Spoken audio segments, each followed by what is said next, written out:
Yo, what's good, everybody, and welcome back to another episode of the TheStankCast. I'm your host, HamStank. He's your co-host, Craig Moo Cowie. Or should I say, Sensei? Craig, how are you? Say hello to the people, brother. What's happening, people? What's happening, everybody? It's been a good week. We're coming in quite buzzing, to be fair, off of what just happened Sunday night. Mm-hmm.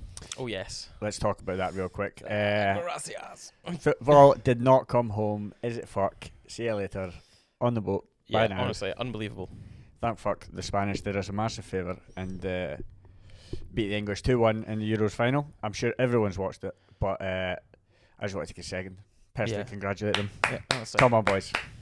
Honestly. Fantastic stuff. Honestly. Fantastic The stuff. whole of Scotland was spurring you on. You had us right there and you're fucking... We were the fucking... I don't even know how many people are in Scotland. 7 point something million, is it not? We were that extra 7 million fans you had that night. Something Roaring it on from the top of Britain. But thank fuck. Because honestly, what could have came out of that would have been devastating. Devastating. The fact that, like, say, them winning the World Cup in however long, many years it was, like 80 years ago or some shit like that. Yeah. And they've not fucking shut up about that. Or 60 odd years ago. I can imagine how constant it would have been had that gone. Well, the real worrying thing is they've now got into two finals in a row, England. So they were in the World Cup final? Yeah, but realistically, they got handed that final. Yeah. By the handed referees. this one? That's what I'm saying. They got handed that final. Oh, right. By the referees. They got handed the other one. They just about got handled the fucking game by the referee as well. The first half. I mean, call me biased, but across the first half of that game was like England do one thing, it's fine. Spain do the same thing. Free kick. Yeah. Like pure shoving people off the ball and nothing like that. Every time the England player does it, it was. Yeah, it's totally okay, but then as soon as Spain did it with like a lightest wee shove, it was fucking up. So. The best part about it was, and you've got like after Spain had scored 2-1, they're into the 90th minute, and a boy gets an elbow in the face, and he goes on the ground, Spanish boy on the floor, and all you hear on commentary is Alan Shearer going, "Oh, come on, get up, yeah, come on." Even before when the boy got what was it? He was like got shoved off the ball, and he was like. He was like, and he just brushed his foot there, and he actually booted his leg. He was like, no worries, bro. Yeah. Like, I don't think there is anybody that is as biased as like English commentators when it comes to English games. It's mental. It's genuinely mental. It must be difficult though watching your team lose in a final. Like, it's difficult enough. Like, we're all laughing here, right? But it's difficult enough for watching Scotland not even win a game in the tournament. Yeah. So imagine like getting to like multiple finals and then always losing. We're realistically just like fucking. Oh my god, we're like embarrassing. You know what I mean? Like fucking other countries scored more goals in this World Cup for us than we did. Yeah, you know what I mean? Like, well, no. Yeah, I'm pretty sure we scored twice. Okay, so we equaled to other players. Yeah, quality. But also England lost, so let's go. But we're the last ones to have beat Spain. Oh, we're the only. It's just not for some people. Yeah, I know. We're the only country in 2024 to have beaten Spain. How did we do that? Because sometimes Scotland have an turn up C like team on or something like that. Scotland turn up in like the nothing games, and like it was just a friendly. I know it's a big game against Spain, but Spain probably were. You know how like Scotland will get really hyped up for a game against Spain. Spain might not get so hyped up for a game against Scotland. Yeah, fair, you know what I mean? Fair. Yeah, like that's just another team for them. Yeah, and it might have been like the playing with formations and playing with players and stuff. And then they didn't also have the young 17-year-old, 16 at the time. That boy's a beast, man. By the way, or Yamel, I think his name's Yamel, and then Nico Williams, the boy with the spider hair. Yeah, they were lit. Like played phenomenally together. Like that was their final. Like they controlled it, most of it. All the attacking, well, they didn't control it, but all the attacking options came from them, and it was sick. Yeah, two young talents. So even on England's side, you had one I was really excited to see was Kobe Manu. He fucking had an unbelievable tournament for England. As much as I hate to say it, and they got all the way to the final, but he was probably one of like 3 players that actually was consistent the whole way through and played well. Because he wasn't even really existent in that game. Like you barely seen him. He didn't even get a chance. He was a lot of same as Harry Kane. Harry Kane, mate. That's honestly, shite, bro. hang the boots up, bro. Honestly, getting out, mumbling bastard, man. He's just shite, isn't he? He was so shite, but he's been shite the whole tournament. Yeah. Like, I always thought awful. He was really good. Because he did not play for Real Madrid. Wait, not Real Madrid, was it not? Who am I thinking of? Harry Kane played for Tottenham for years. That's why he's never won a trophy. Who's the England guy that played that he like got bought by Real Madrid because he was really good and then basically sat on the bench the whole time? Bale. Was it? Oh, Gareth Bale. Gareth That was Bale. years ago, brother. Was it really? Gareth Bale has now retired. Was that really that long ago? Oh, mate. Gareth Bale was the one you saw at he was at the game. Remember they showed him. Mate, on I thought he was on the bench. I thought he Nah, was debatably waiting to he's come Welsh. on. He's Welsh. He's not even English. Shows you how much potential I play football. Like, I thought, fucking hell, I thought that was the same guy. Yeah. Oh my days. I'm trying to like rack my brain to see who that could be, and it wasn't even an English player, man. It's ridiculous. But that shows how much reasoning we have for chatting about this. Absolutely none.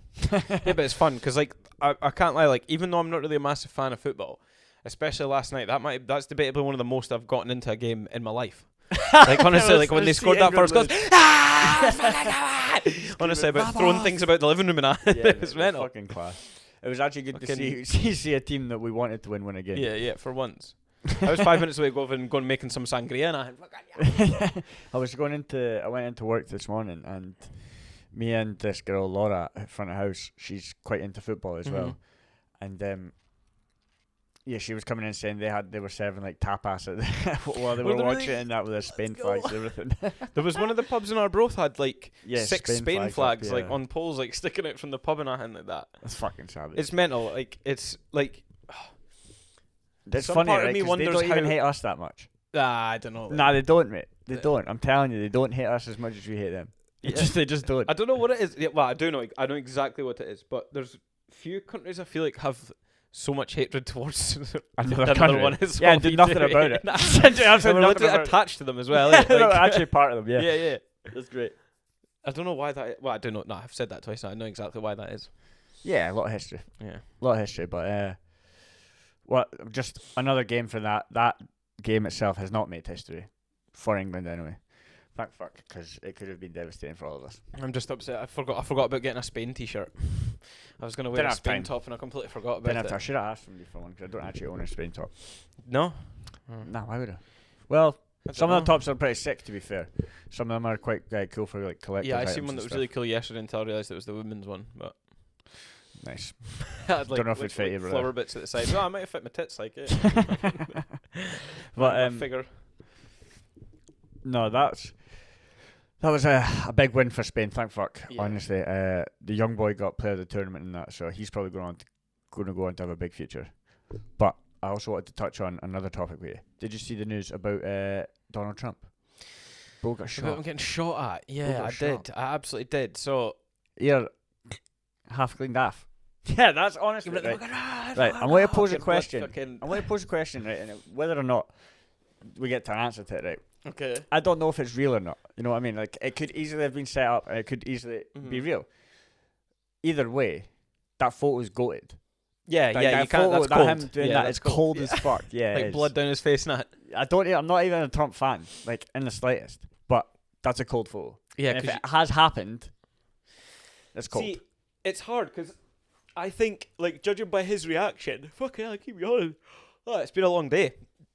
Judging by his reaction, like, I know people can be good at acting and this and the next thing, but like, he seemed like he was even like taken back by the fact that it happened when he was like, couple of the first shots, he was like, and then like dropped.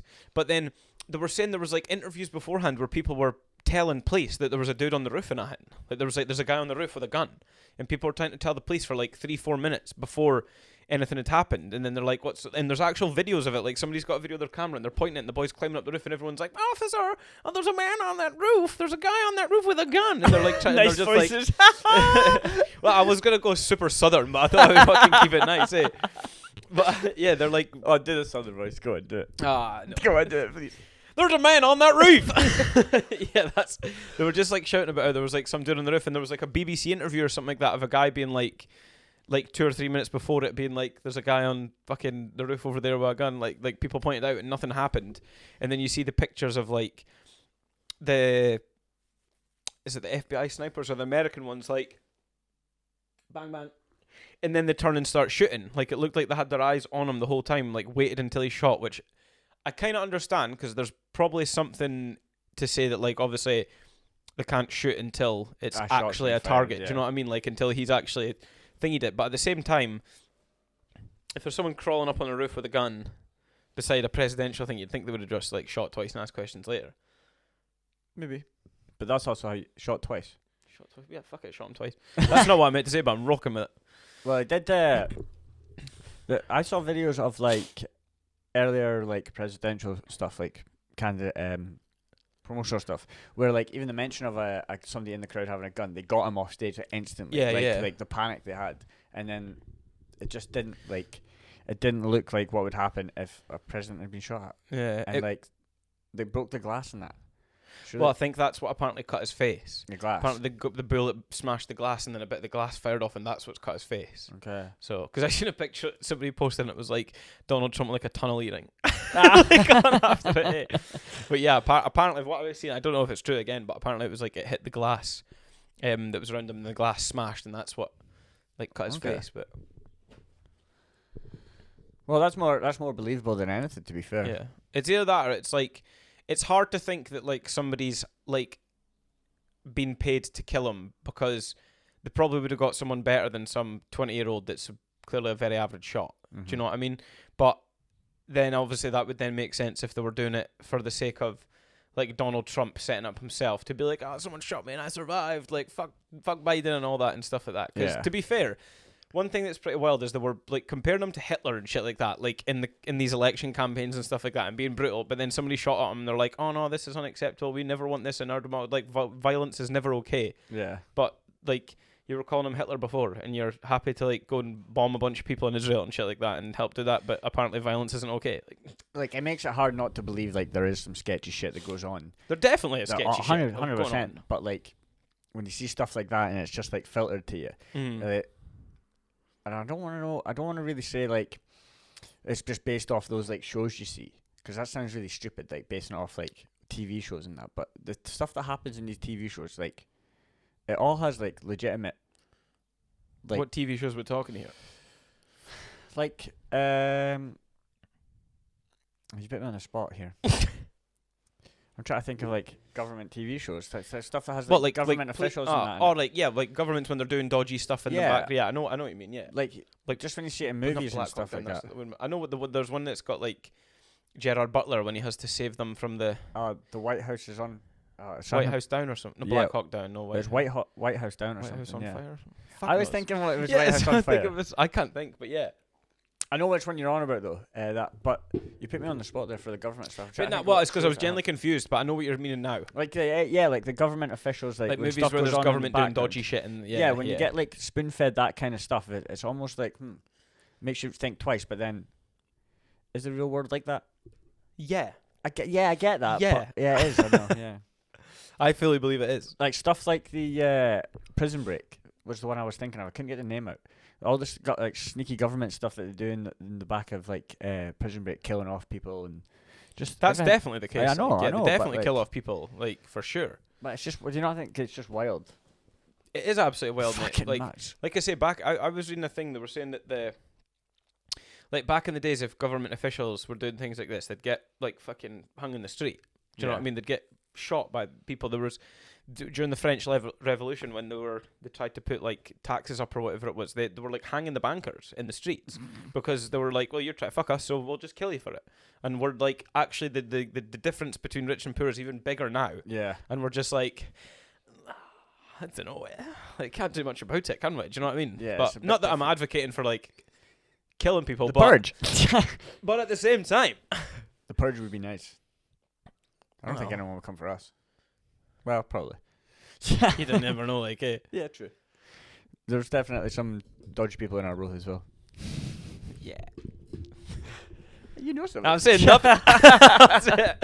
Moving on. What else is going on this week, brother? We've got ECSG is open up for its second week. Yes. After this, we're actually going to go hit the gym. Got a class at 6:30, I believe. Mm-hmm. So, what's on the agenda? Talk us through what's going basic on? wrestling week 2. Week 1 was basic wrestling, working double, singles, arm drags. This is going to be week 2 of pretty much the same thing. Okay. So, because you do it together blocks, 2-week blocks, teaching, like I say, around about the the IBJJ style point system. So the first way to get points is take someone down. So the first 2 weeks taking them down, and then we're going to do passing, and then we're going to do like, oh fucking hell, burping there. We're going to do passing. We're going to do then like how to achieve mount, how to take the back, other stuff like that, and then there'll be like escape one of the weeks. Well, a couple of the weeks will be like sort of like a guard retention-y, like escaping and getting back to your feet sort of style thing, and then there'll be a couple of weeks for sweeps and then stuff like that. Okay, so don't want to divulge too much. If you want to find out, come down. But yeah, absolutely, people should come down. I was just trying to figure out what I'm getting myself into. But yeah, no, you're going in it for double legs today, mate. Beautiful. But a slightly different, like a couple different entry options from the last time. Slightly different way of shooting the double leg. So that's sweet. I'm looking forward to it. Yeah, but that's the bit you'll be good at, mate. You'll be good at the wrestling side of it. You're like scrappy way that you'll be good at, like, and you've hit a couple double legs already. To be fair, when you're doing rounds and stuff like that, you've hit a couple double legs, quite nice ones. You've been doing a lot of work on trying to expose the back and get you around onto the back. You've been doing a good job on that as well, to be fair. Like exposing the elbows and getting around to the back. I did actually one of your bumps the other day. Not one of them. What? What? I did, like, you know when you have, like, you've got the collar tie inside bicep. Yeah, inside bicep, and he was pushing in on me, and I just bumped him around and went onto his slide by. Yeah. A slide by. Slide by. There you go. That's what I did. I didn't even know that was good, man. That's my favourite. I've seen you do it, and you showed us it when we were at the lockup once. So I've used it a few times. Not got it a lot of the time, but that was the first time I actually got it. Yeah, well, it takes a while. Like I say, we've got a couple new guys in that on Saturday, and that's what I was trying to explain to them. Like, like jiu-jitsu is one of those things that you cannot expect to even be like moderately good at it when you start. No. Like, you have to accept it no matter what. Like, even if you're one of those people that's just naturally good at everything, you're gonna suck at it. Like, you're gonna be shit. So, and that's what, like I say, that's how it breeds a different. It's like you either get people that are mad crippled by their ego, they're not good at it, and they go, nah, this is piss. Or people that go, wow, that was actually hard. I thought I was gonna be good at it, and I'm not. I need to make sure I don't ever get beat up. So I'm gonna keep coming. Yeah. So I'm hopefully the latter of the two options. Mm-hmm. But well, you've been going for a few weeks now, which is more than someone with a big ego would. So they'd have given it up by now. No, but it's because of these small improvements you get every. Like, obviously you get the one training session where you get like knocked back down. Yeah. But like the 3 or 4 prior to that, they're all like, you can see the stages of improvement. You can feel yourself building up. There's like satisfaction. Like, I always say, like, it's difficult. I keep saying like all the time, and it's driving me mental. I can now hear myself doing it all the time. Well, stop saying that. Anyway, okay, is it that easy? Yeah. I'll try that. It's the same as thou when you're when I say, for people that have like, I actually am now trying to work out how I can not say it in a sentence, and it's almost pushing me into saying it. Yeah, well, like, it's so hard not to. Just stop. Okay, hang on. So, for example, when you're working at your job, if you do a job that doesn't have very much job satisfaction, you're just doing menial stuff all the time. You're waiting for me to say it now. I was trying so hard. Almost said it there. You almost went. You're doing menial stuff every day, so there's no like job satisfaction. I did it. It's fine. One in the. There's no job satisfaction. Yeah. So whereas jiu-jitsu, I feel like is different because there's constant satisfaction by like, I'm gonna do this move, and it worked.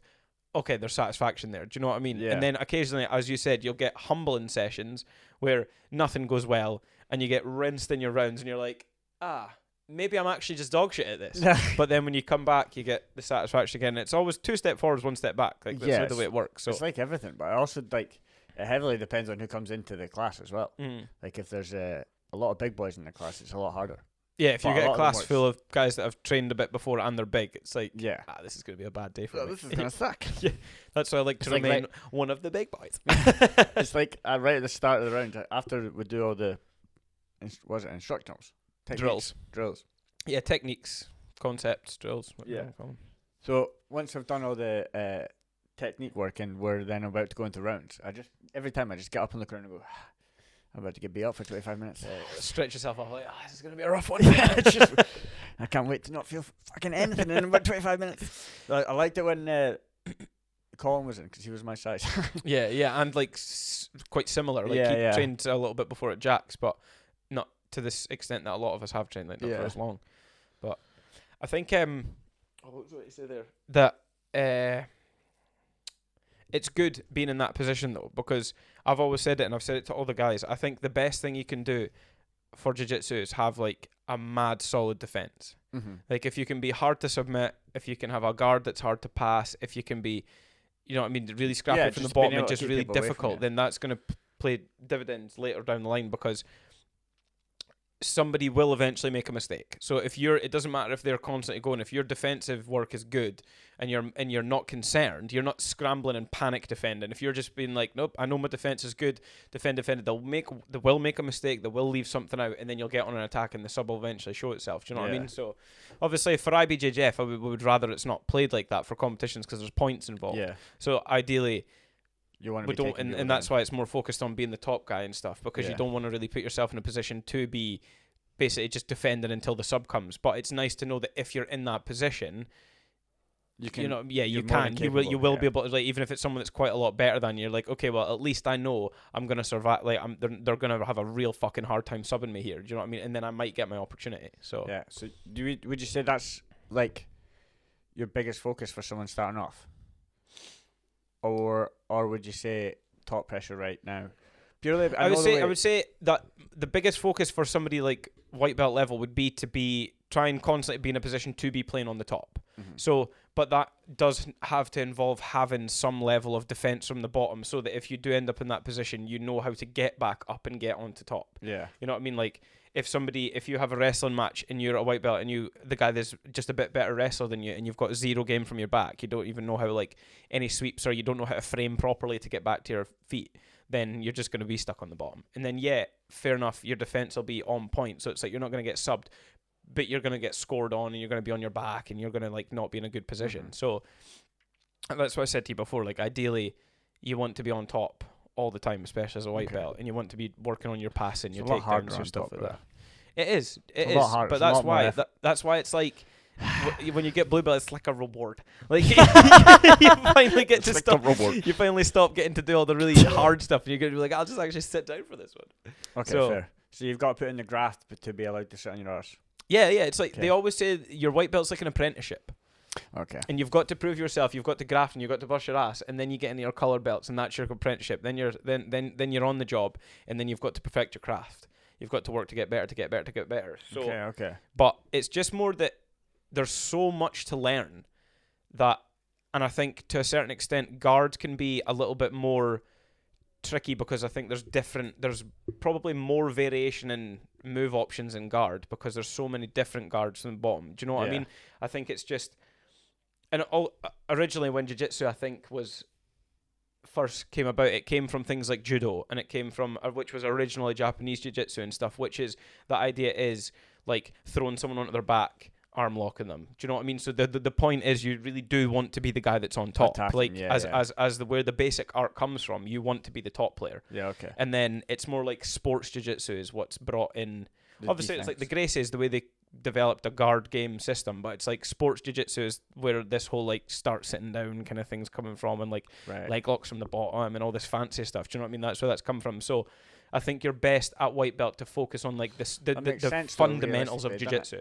Because if you're going back like to where it originates from, it will have been like a fighting. It was the samurais. Yeah, so it was Japanese jiu-jitsu was taught to samurais because they used to fight on horseback. Yeah. But then obviously like guns and stuff like that came about, and then obviously being on horseback makes you a big target. Yeah. So then they started becoming more specialized fighters that would fight off horseback, and then they would do it like at nighttime as like a stealthy thing, and then because they were in swords, they then taught them how to fight hand-to-hand combat. Okay. So it was like they learned Japanese jiu-jitsu as like a defensive art for samurais and stuff. And then when it stopped being so needed, they developed a sport version of it, which kind of then adapted into judo, which is then people getting thrown and submission locks on the top and all that kind of stuff. It became more of a sport. And then, like I said, that was brought over to Brazil, and then between the Gracies and a few other people, it was then crafted into Brazilian jiu-jitsu. Okay. Because it was, I'll get the name of it wrong, but I think it was something Oken judo is like the judo that Maeda did. Maeda was the Japanese guy that brought it over to Brazil. Okay. And he started teaching like the Gracies, and he came over, and then the story goes anyway. It's not 100% the truth, but the same as always in history, like it's slightly adapted. But the idea was, Helio came in and he was much smaller than his brothers, so when they were doing judo it was really difficult for him because they had the size and weight advantage, so they just threw him around. So he had developed a system of being able to play from the bottom, so that it used more leverage and mechanics as opposed to like big throws and strength stuff, because he wasn't able to beat the strength game. So he developed a more system that used more the idea of people off balancing each other, and then like a bottom game, so you could submit from the bottom rather than being the guy from the top and things like that. And that's where Brazilian Jiu-Jitsu developed from. It's quite a cool story, though. It is a really cool story, yeah. If it's factual, it's a pretty cool story. Most of that's like, there's a book that I've got, it's called Opening the Closed Guard, and it's a book by Robert Drysdale, who's a very good American black belt. He wrote this book where he basically went and like found out about the history of like jiu-jitsu and this, that, and the next thing. So oh wow, it's pretty sick. Yeah. It's a good story. It's and it's now developed into UCSG. Yeah, now it's Cowie in the dance hall teaching people how to strangle each other. But it's good though, because now we're just getting close. Now it incorporates like wrestling and stuff too. Do you know what I mean? Like the double legs, for example. Like a double leg's not a judo thing or a jiu-jitsu thing. Like that comes from wrestling. Yeah. Do you know what I mean? Like some of the moves are maybe single leg to a certain extent, but most of the stuff that would be traditional would be more judo stuff. So it'd be more like throws, like trips, steps, and things like that, as opposed to a straight double leg. Like a blast double is like a straight up American wrestling move. You know what I mean? So it's good the way they've like everything's been adapted and brought together to become like what Brazilian Jiu-Jitsu is, which is like a collage of all of it, which is why it's so good, and why there's so much to learn. Yeah, it's sometimes it's a bit fucking mind-boggling, even like trying to get to, like, it's all right getting the concept of what you're trying to do, but there's so many limbs going places at the same time. It's like, okay, I've got a squat hand down here, up here. Like, one of the guys that was on Saturday says to me, he was like, so in jiu-jitsu, like, how many moves are there? I was like, bro, I was like, well, you'll start a fight asking questions like that. I was like, you can't be whispering those words. I was like, honestly, you couldn't count them, mate. I was like, there's just an unimaginable number of different techniques that are involved in it, and everyone's different in how they handle and perform the techniques. You know what I mean? Some techniques do need to be done differently depending on your body style and your size and things like that. Like, there isn't just a one shoe fits all that works flat out. Like, everything is different. Like, if you're ever in, I think a lot of like good coaches will say, like, if you've ever been in a position where somebody's telling you, and it's the same for like I heard it as well from professional nutritionists. They'll say you can tell if someone's really not a professional is if they say, this is how you do it, this is the only way to do it, you only do it this way, nothing else works. Okay. That's how you know, like, you maybe don't actually know what you're talking about then, because it's never as simple as that. Do you know what I mean? No. So it's the same for jiu-jitsu a lot. Same for cooking. Same for cooking. Like, it's all dependent on your taste, what you want to happen at the end of it. Yeah. Doing cooking, what flavors you want. It's the same as like what you want the end result to be is dependent on how you're going to handle it. There's a saying in chefs that it's 1,000 chefs, 1,000 recipes. Yeah. They all do it different. You know, they all have their own way of doing it, just for the outcome. So it's the exact same thing as jiu-jitsu. Whatever works for you, works for you. Exactly. But everyone has like you say, different chefs have like their own sort of like, I don't want to say like flavors, but you know, like certain chefs are known for like their own flavors and their own styles of dishes that they produce, and it's the same with jiu-jitsu. Like, the athletes are known for like their style of jiu-jitsu and the way that they like to play. And no jiu-jitsu practitioner has exactly the same style. That everybody's jiu-jitsu is slightly different from the next guy's, and I think that's what makes it amazing. A lot of people like adapt from their coach and then go off and do their own variation of it. You know, yeah, exactly. Everyone seems to add like a little sprinkle of themselves to it. Like I say, depending on your strength, your size, your flexibility level, like your age and stuff, all of these are going to be an aspect on your jiu-jitsu game that are going to mean you're going to have to do things slightly differently. Yeah. Like, you're going to have to do this move kind of differently, or you maybe won't get that move the same as that guy because you're not as flexible as him, but you're maybe stronger, so you can do it. Do you know what I mean? Yeah. So I've just smash chatted you as well about jiu-jitsu there for 15 minutes. No, it was interesting. Great time. The story was fucking class as well. But it's wild just getting into it, because it is like really confusing, and like you don't really when you're there, right, you don't think about anything else. You've no time to think about whatever's going on outside, because it's just you're just there, and there's so much going on. Like I say, you've got to figure out where your left hand goes, where your right hand goes. You've got to remember to keep your back straight, head up, like fucking looking at the roof. It's just a lot going on at one time, especially for a simpleton like me. But I think that's what's good about it. That's why I always advocate it as the perfect thing for somebody that's like struggles with like different levels of mental health, in what way, shape or form it comes in, because you physically cannot worry about whatever your problems are while you're training, because you can't. Like, you have to be focused on what you're doing. And then once you get in the rounds, like, if you take a second to think about your problem, someone's going to strangle you. Do you know what I mean? So it's like, I feel like it's just amazing that way, because don't get me wrong, it doesn't fix your problems, but sometimes an hour and a half to 2 It can give hours you of clarity just of mind. away from it. You know what I mean? Just a break for an hour to an hour and a half can calm you down and can like pull you back in, get the endorphins going, make you a little bit happier, and then you can maybe try and take a fresh outlook. And if you can't take a fresh outlook and it still sucks in that, at least you've had a little bit of time away from it. You've had a bit of a break to enjoy yourself before you then go back to the existential dread that is life. Speaking from personal perspective, experience for sure. Yeah, absolutely, mate. Living it. Honestly, I can't get my words out today. Me neither. I know it was. It's all that shouting from the football. I can't lie. Sore throat, man. Yeah. Honestly, vamos, vamos. It was honestly so buzzing. It was eerily silent in here when England scored. When they scored that second goal, as it went, and then just not a sound, face in hands. I don't think I said a word for like 5 minutes after it. Like, no, I just didn't. Sat there looking at the TV like. Yeah, I covered my face with my eyes so you couldn't see me greeting. Fucking hell, not this, eh? Oh, the fucking Chelsea boys that scored. Cole Palmer. Yeah. It was a great goal. Do you know what? And that's why I couldn't say a single word. On the pitch and rifled it in the bottom corner. Couldn't say a single word about it because it was a slamming goal. England have great players. That's the really worrying thing because every tournament they're going to be like up there to win it, and it's annoying to say. To be fair though, I think Spain did play a lot better.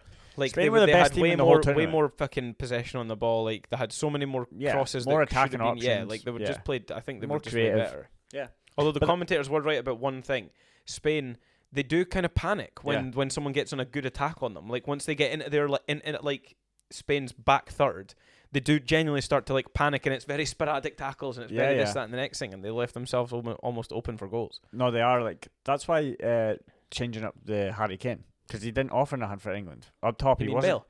Bale? Huh? You mean Gareth Bale? Yeah. He didn't offer nothing to England up top.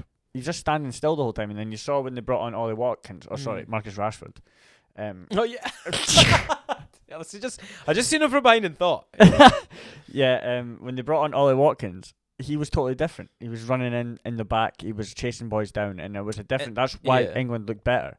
Yeah, that really the two subs that they made at the start, they really almost did completely change the game for them. Like, that was mental. Yeah, because Kane, it was like even the commentator woman was saying he's there to just, even if they don't go to him, he makes the runs that pull people out of position and gives opportunities, but he just wasn't doing it. He was just like. Yeah, it was like football. Like a fucking dickhead. He kept dropping in deep, really deep, and trying to defend because obviously England were getting pressed back a lot. But what he needed to do was hit the corners and make runs when England did get the ball, because every time they got the ball and like. You know how like the ball can sometimes break after a Spanish player's made a run and then it'll break to an English player. Mm-hmm. They've not got that straight outlet to get the ball out. Which then allows the team to get out. Yeah. Even if they could have punted the ball down the line or into a corner, Harry Kane could have chased it. Yeah. Held the ball up until somebody got into the box or till his team got out, and then they could have started the possession. But he just wasn't doing anything. He was dropping way too deep.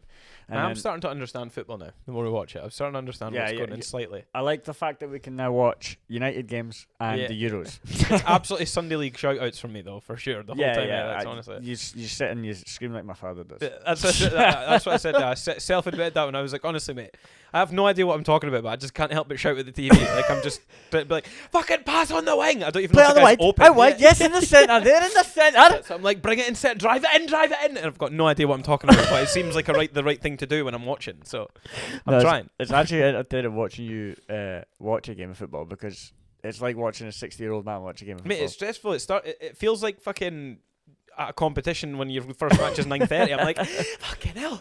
That's probably why you don't watch Scotland match football. And the Spain one. That's what they were both like. Like, I've never the two last games we've watched. That Scotland versus who is it? The last one. Hungary. Scotland-Hungary and that game are the two most intense I've ever been about a football game. Like, heart going at him like that. How devastating was that, mate? I feel like I audibly felt my heart break. Like when I felt like my chest actually cracked when they lost. It was that goal right at the end. I was. Thought I was having a heart attack. That was wrong. That was just. It should never have happened. They didn't even get through. That's the worst thing about it. It meant nothing because we both went out. Out of interest, if we had drew that, would we have gone through? No. We would have had to win. That makes me feel slightly better, but at the same time, fuck you, Hungary. Yeah, honestly, because we had so many chances in that game and fucked it. And here we are celebrating England losing the final. I wouldn't have it any other way. I wish I knew what Spanish was for it's coming home. because I'd be singing that. I actually meant to I obviously didn't do it because I'm lazy, but I meant to Google Translate some words. So we've both just looked through our phones at the same I time. did, Yeah, so I just did the same. Well, I was talking, so the camera won't see you do it, but they'll see me do it. Yeah, idiot looking at his phone. Fucking hell, eh? I was going to Google Translate like an intro in Spanish and start doing it in Spanish, but then I realised I'm an idiot and I can't do that anyway. So. the boy from my work, as soon as it finished, messaged into the work group chat being like, gracias hovas or something like that, and I don't know what it means, but I think it might mean thank fuck. I don't know. Thank something anyway. Wait, gracias is... Yeah, it's thank you. Yeah. Hovas is... I don't know, it sounds like hombres to me, I don't know. Sounds like hombre. Beautiful. I had something I was going to say there and I've forgotten it now because of that. Oh yeah, did you see the photo? I put it on my Instagram story. Everyone was saying that it should be on the £20 note. That's that hilarious. Honestly, get it smashed on the Scottish £20 note. Genuinely unbelievable. What was it you said? You said it should be in the Louvre. Get it hang it in the Louvre. Hang it in the Louvre. Hang it in the fucking Louvre. Because it was not one of the boys. It was right after Spain had been like called about 3 or 4 times for like stupid shitty wee challenges that shouldn't have been called for, and then the England boy got one. It was Saka, and then tried to stay down for it, and he's like, which was fucking awesome, eh? Yeah, Carvajal is a legend as well. Legend he played of the game. slamming too. He was all over the shop. He's unreal, but you would expect that from someone who plays for Madrid for so long. So they do have a really slamming team now. Spain, like with the old people that have got experience, and they've got such young talent coming through as well. But that's like England. Yeah. But the England just aren't like. It always makes me laugh how much I'm such individuals. Like each player's like just wants the glory for themselves. All of them. What, the England team? Yeah. It's like individuals playing on a park. Everyone said like the whole English commentary was like, "Oh, there's such a good feeling in the dressing room. Everyone's together." Yeah. But they don't play like that. The whole tournament they were shite. The whole tournament. 10 minutes into that game and they were like shouting at each other and getting irate with each other. Like I understand that happens. That does happen. But they were like proper screaming at each other. So that's not really a fucking phenomenal environment. Do you know what I mean? Nah. It must be infuriating though, getting that far and not lifting the trophy. Yeah. Like genuinely. Even for all those infuriating for me, I'll tell you. Unlucky. Tell someone who cares. It might never come home, and I fucking pray it doesn't. Yeah, I don't want it to either. Right. Oh my god, I'm taking the mic out, but I'll take. It's alright, we'll style it out. Yeah, cool. Well, his camera's down. We're gonna wrap this one up here. We'll catch you guys in the next one. Thank you for listening and watching. It's been a pleasure. As always, guys, remember to like and subscribe on YouTube and on Spotify. It really helps us out. Follow us on the socials and follow ECSG Grappling. East Coast Submission Grappling. On Instagram. Get us checked out and get down to the classes. Take care, guys, and peace. Peace.